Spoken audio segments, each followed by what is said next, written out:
partir du 1er janvier 2016, toutes les entreprises, et donc les cabinets d'avocats, seront tenus de faire bénéficier leurs salariés d'une couverture complémentaire santé collective à adhésion obligatoire, plus couramment appelée complémentaire santé d'entreprise ou mutuelle d'entreprise. Cette couverture santé devra remplir un certain nombre de conditions minimales en termes de garantie et de financement, conditions prévues à l'article L 911-7 du Code de la sécurité sociale et de ses dispositions réglementaires.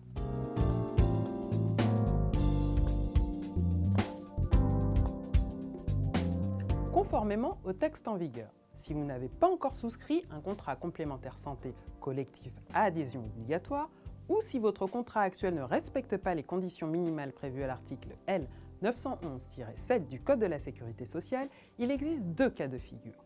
Premièrement, un délégué syndical a été désigné au sein de votre cabinet. Vous devrez alors engager des négociations sur ce thème avant le 1er janvier 2016. Deuxième cas de figure, les négociations ont échoué ou il n'y a pas de délégué syndical dans votre entreprise.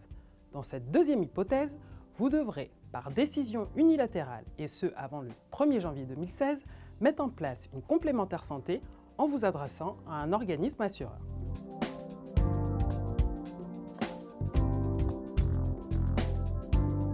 Si vous avez déjà souscrit un contrat complémentaire santé collectif à adhésion obligatoire pour l'ensemble de vos salariés, il convient de vérifier si les conditions minimales légales sont respectées. Si ces conditions sont remplies, il n'est pas nécessaire d'effectuer de nouvelles démarches. Dans le cas contraire, vous devrez vous mettre en conformité avec la réglementation en vigueur avant le 1er janvier 2016. Le contrat souscrit doit respecter un socle minimal de garantie, qu'on appelle également le panier de soins minimum. Dans un deuxième temps, la participation de l'employeur doit être au moins égale à 50% de la cotisation, le reste étant à la charge du salarié.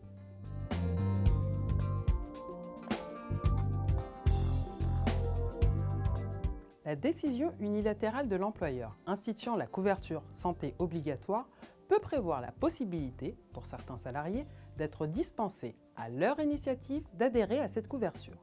Parmi les cas de dispense qui sont énumérés par le Code de la sécurité sociale, on retrouve notamment le cas du salarié déjà couvert par une assurance individuelle frais de santé, au moment de la mise en place de la garantie collective. Dans ce cas, la dispense ne joue que jusqu'à échéance du contrat individuel du salarié. Il faut également préciser qu'en vertu de la loi E20, aucun salarié employé dans l'entreprise avant la mise en place du régime par décision unilatérale ne peut être contraint d'y cotiser contre son gré.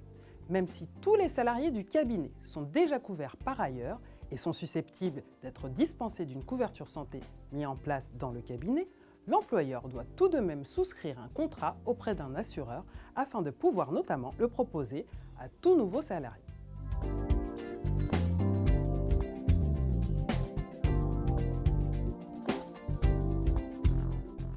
Oui, à ce propos, il est important de rappeler que les contributions patronales destinées au financement d'une couverture santé obligatoire et collective sont exonérées dans une certaine limite de charges sociales lorsque le contrat souscrit répond aux conditions des contrats dits responsables prévus par le Code de la sécurité sociale. Pour plus de précision, je vous invite à consulter l'article L 911-7 du Code de la sécurité sociale ou bien de nous retrouver sur le www.anafa.fr, rubrique sociale.